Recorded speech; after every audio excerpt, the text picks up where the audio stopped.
दुनिया में अगर कोई सबसे बड़ा सत्य है तो वह है हमारी मृत्यु। कोई कितना भी बुद्धिमान हो, कितना भी शक्तिशाली या अमीर हो, मृत्यु से कोई नहीं बच सकता। लेकिन जब कोई हमें छोड़कर चला जाता है तो सवाल सिर्फ यह नहीं होता कि वह कहाँ गया, बल्कि यह होता है कि अब उसके साथ क्या हो रहा है। क्या वह हमें देख रहा है? क्या वह हमारे घर वापस आता है? क्या उसकी आत्मा पीड़ा में है या शांति में? गरुड़ पुराण कहता है कि मृत्यु सिर्फ अंत नहीं है, बल्कि आत्मा की सबसे रहस्यमय यात्रा की शुरुआत है। यह एक ऐसी यात्रा है जहां कोई शरीर नहीं होता, कोई नाम नहीं होता, बस कर्म होते हैं और उनके अदृश्य परिणाम। मृत्यु के क्षण में आत्मा देह से निकलती है, बिल्कुल वैसे जैसे एक पक्षी पिंजरे से निकलता है। लेकिन पहली बार वह पक्षी उड़ नहीं पाता, क्योंकि वह समझ ही नहीं पाता कि पिंजरा टूट चुका है। वह अपने शरीर को देखता है, परिजनों को रोते हुए देखता है, अपनी चिता की तैयारी होते हुए देखता है, लेकिन समझ नहीं पाता कि यह सब उसके ही लिए हो रहा है। गरुड़ पुराण कहता है कि मृत्यु के ठीक बाद आत्मा भ्रम की स्थिति में रहती है। उसे लगता है कि वह अभी भी जीवित है, बस लोग उसे अनदेखा क्यों कर रहे हैं।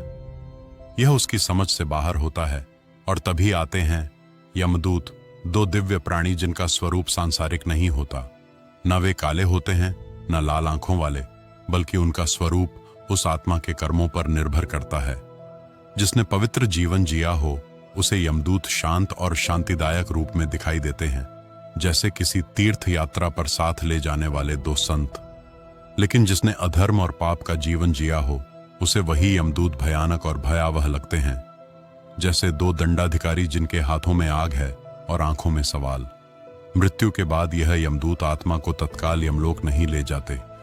गरुड़ पुराण के अनुसार पहले 24 घंटे तक आत्मा को यमदूत वहीं स्थान पर रखते हैं जहां उसके शरीर का अंतिम संस्कार होना होता है। क्यों? क्योंकि यह वह काल होता है जब आत्मा अपने कर्मों का पहला दर्शन करती है। इस दौरान आत्मा को अपना संपूर्ण जीवन चलचित्र की तरह दिखाया जाता है, बिना किसी शब्द के, बिना किसी तर्क के। बस हर कर्म की स्मृति उसकी ऊर्जा के साथ सामने आती है। जिसे तुम भूल गए, जिसे तुमने नजरअंदाज किया, जिसे तुमने छोटा सा झूठ, एक बार की चोरी या बस मजाक कहा था, हर पल, हर क्रिया, हर संकल्प अब तुम्हारे सामने खड़ा होता है। यह कोई दंड नहीं, यह प्रकाश है, जहां आत्मा खुद को देखती है जैसा वह सच में थी। और यह सब होता है जब शरीर अग्नि को सौंपा जाता है। चिता जल रही होती है, पर आत्मा उस चिता को नहीं देख रही होती। वह देख रही होती है अपने कर्मों की आग को। वो देख रही होती है कि किसके लिए उसने आंसू छोड़े और किसके लिए उसने आंसू लाए। गरुड़ पुराण यह भी कहता है कि अंतिम संस्कार के समय आत्मा अपने घर वालों के बहुत पास होती है। वह उनके मन की हर बात सुन सकती है, वह उनके दुख को महसूस कर सकती है, लेकिन कुछ कर नहीं सकती। यह सबसे बड़ी पीड़ा होती है। एक माँ की आत्मा देख रही है कि उसका बेटा रो रहा है, लेकिन वह उसे छू नहीं सकती। एक पत्नी की आत्मा देख रही है कि उसका पति उसके कपड़े समेट रहा है, लेकिन वह उसे रोक नहीं सकती। इसीलिए संस्कारों का समय, प्रार्थनाओं का समय और मौन का समय आत्मा के लिए सबसे भारी होता है। इस समय यदि परिजन शांति का जाप करें तो आत्मा को थोड़ी दिशा मिलती है।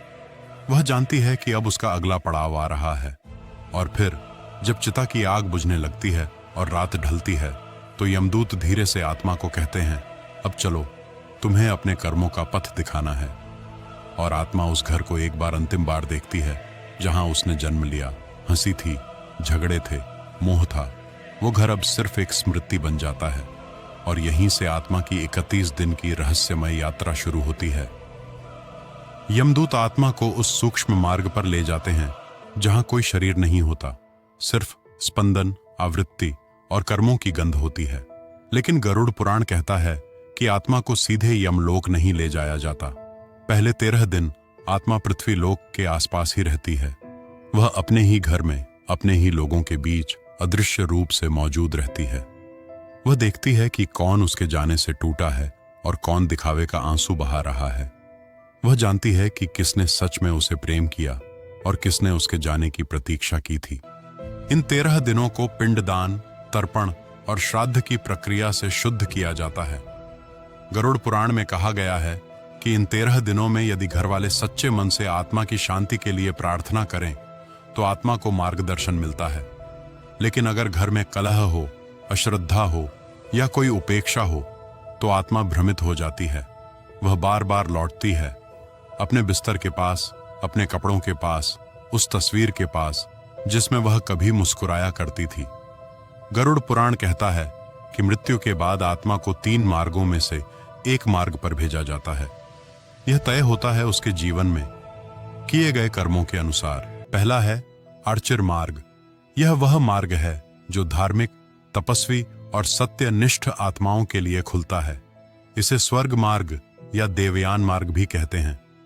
आत्मा इस मार्ग से ऊर्ध्वलोक की ओर जाती है जहां सुख, शांति और दिव्यता होती है। दूसरा है धूम मार्ग। यह वह मार्ग है जहां आत्मा पितृलोक की ओर जाती है। न पुण्य बहुत ज्यादा, न पाप बहुत भारी। ऐसे जीवों को यह मध्यवर्ती लोक मिलता है। यहां आत्मा विश्राम करती है अगली यात्रा या पुनर्जन्म की प्रतीक्षा में। तीसरा है उत्पत्ति विनाश मार्ग। यह वह मार्ग है जिसे पापी आत्माओं के लिए तैयार किया गया है। इसे नरक मार्ग कहते हैं। यहां आत्मा को अपने कर्मों के अनुसार कठिन दंड भोगना पड़ता है। लेकिन इन तीनों मार्गों से पहले आता है एक खतरनाक पड़ाव जिसे पार किए बिना कोई आत्मा आगे नहीं बढ़ सकती। इस पड़ाव का नाम है वैतरणी नदी। गरुड़ पुराण में इसका वर्णन अत्यंत भयावह रूप में किया गया है।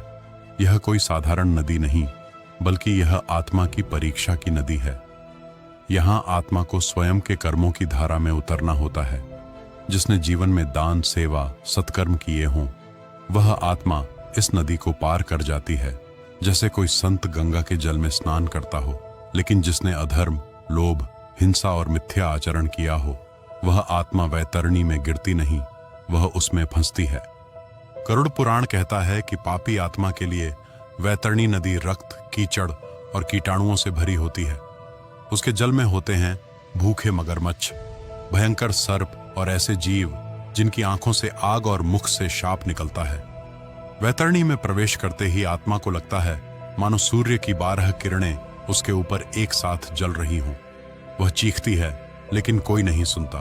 उसके शरीर पर मांस नहीं, सिर्फ स्मृति होती है। लेकिन उस स्मृति को चीरकर वैतरणी की लहरें उसे घसीटती हैं। जो आत्मा इस वैतरणी को पार नहीं कर पाती, वह यमलोक तक नहीं पहुंचती, बल्कि अधर में अटकी रहती है। इसीलिए गरुड़ पुराण बार बार कहता है कि जीवन में गाय, ब्राह्मण, पवित्र जल और वास्तविक सेवा का महत्व समझो, क्योंकि यही चीजें वैतरणी के समय तुम्हारी नाव बनती हैं। और जब आत्मा किसी तरह वैतरणी पार कर लेती है तो वह पहुंचती है उस द्वार पर जहां यमराज की सभा होती है।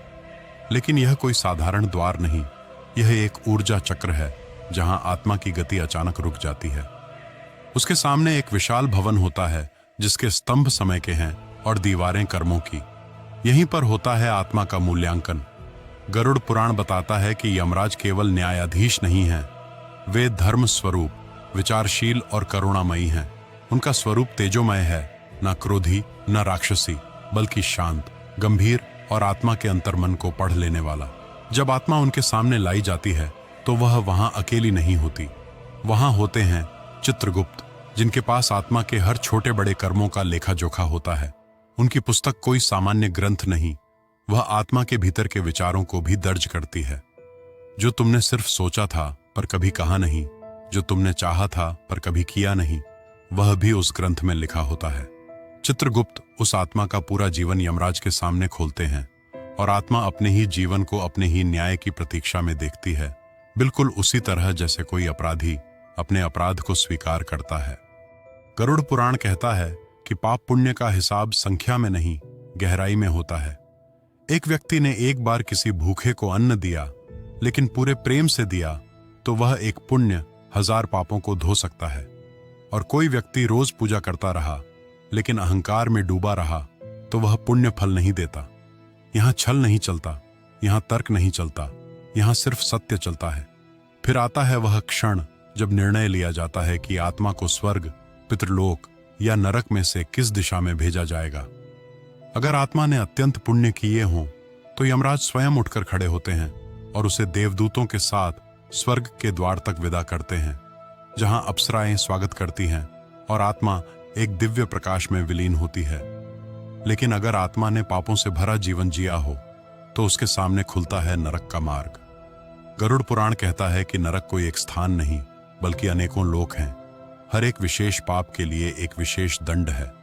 अब अगर आप सुनना चाहते हैं उन नरकों के नाम और किस पाप की आत्मा को वहां भेजा जाता है तो कमेंट में पार्ट 3 लिख दीजिए। हम जल्द ही इस पर वीडियो लाएंगे। जगत पालक भगवान श्री हरि विष्णु को हृदय से नमस्कार।